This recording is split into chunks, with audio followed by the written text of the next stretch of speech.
Mari belajar sejarah bersama Ibu Fitri. Selamat menyimak. Oke, langsung saja. Bismillahirrahmanirrahim. Assalamualaikum warahmatullahi wabarakatuh. Pada kesempatan kali ini saya akan membahas materi kompetensi dasar 3.6, yaitu Pergerakan Nasional dan Sumpah Pemuda.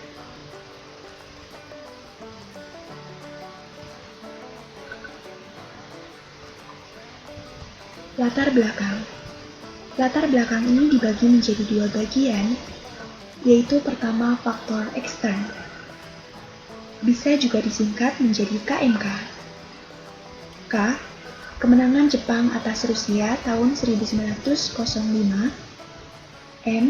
Munculnya paham-paham baru di Eropa dan Amerika. K. Kebangkitan nasional di Asia Afrika. Yang kedua yaitu faktor intern. Bisa juga disingkat menjadi AAN. A. Adanya penjajahan yang mengakibatkan penderitaan rakyat. A. Adanya kenangan akan kejayaan masa lalu. M. Munculnya kaum intelektual yang menjadi pemimpin pergerakan nasional. Kemudian slide selanjutnya, yaitu ciri-ciri organisasi pergerakan nasional.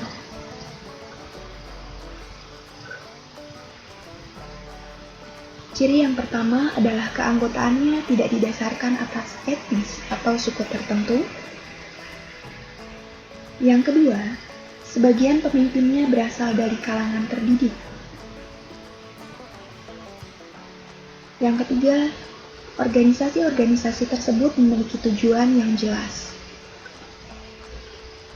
Dan yang keempat, organisasi tersebut memiliki paham kebangsaan atau nasionalisme. Oke, sebelum lanjut, saya punya quote nih buat kalian. Ya, semoga bisa memotivasi kalian untuk lebih giat lagi.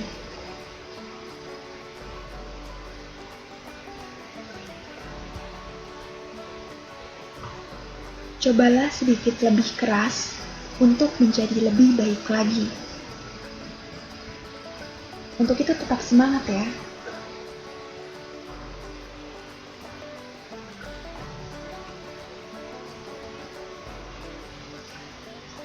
Kita lanjut ke slide selanjutnya.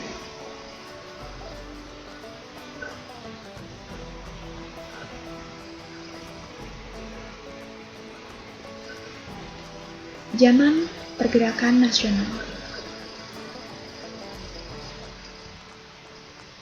Pergerakan nasional adalah suatu bentuk perlawanan terhadap kaum penjajah yang dilaksanakan tidak dengan menggunakan kekuatan bersenjata, tetapi menggunakan organisasi yang bergerak di bidang politik, sosial, ekonomi, dan budaya. Nah, maka dapat disimpulkan dari latar belakang yang sudah saya sampaikan sebelumnya, hal tersebut bisa menimbulkan rasa nasionalisme khususnya di negara Indonesia. Paham ya?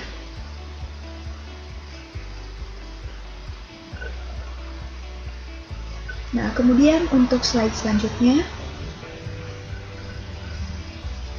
Nah, di sini adalah salah satu organisasi yang muncul pada saat itu.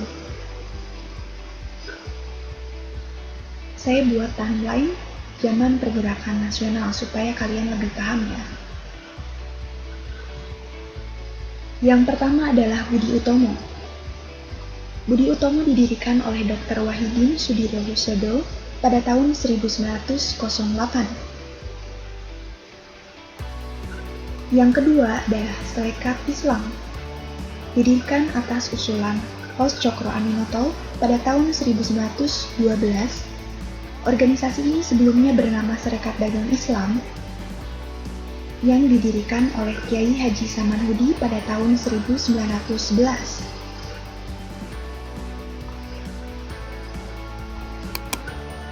Yang ketiga adalah Muhammadiyah dan Indis Party. Muhammadiyah didirikan oleh Kiai Haji Ahmad Dahlan pada tahun 1912. Kemudian Indies Partridge atau dikenal dengan IP didirikan oleh 3 serangkai pada tahun 1912. Untuk 3 serangkai ini silahkan kalian cari siapa saja. Dan mungkin sudah tidak asing lagi. Kemudian yang keempat, PKI. Munculnya PKI didahului dengan berdirinya ISDF pada tahun 1905. Kemudian meleburkan diri menjadi PKI pada tahun 1920 dan berkembang selama 35 tahun. Kemudian yang selanjutnya yaitu Indies Ferengi. Organisasi ini didirikan oleh mahasiswa Indonesia pada tahun 1908 di Belanda, kemudian mengubah namanya menjadi Perhimpunan Indonesia pada tahun 1922.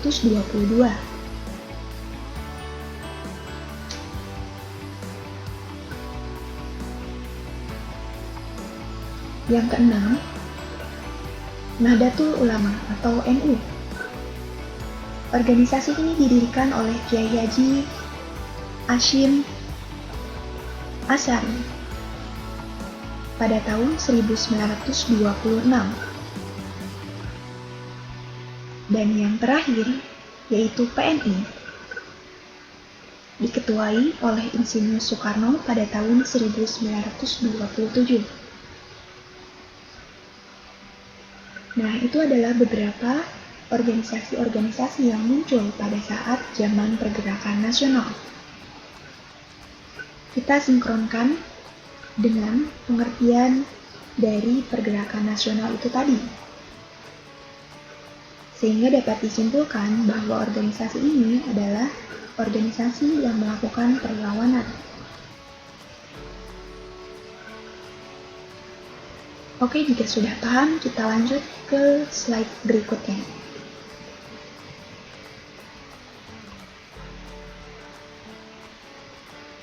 Sumpah Pemuda. Sebelum terjadinya peristiwa 28 Oktober ini, para pemuda melakukan 2 kali pertemuan, sehingga menghasilkan Kongres Pemuda I dan Kongres Pemuda II.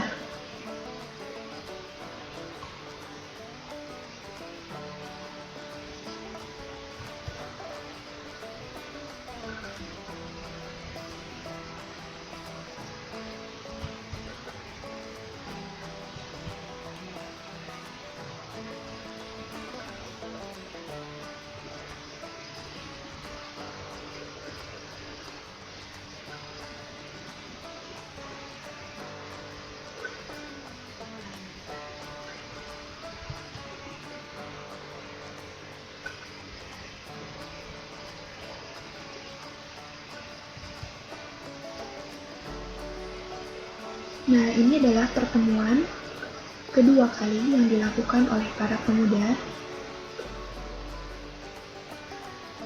ditandai dengan pembacaan Ikrar Sumpah Pemuda. Sehingga seperti yang kalian tahu, bahwa tanggal 28 Oktober 1928 itu dijadikan peringatan sebagai Hari Sumpah Pemuda.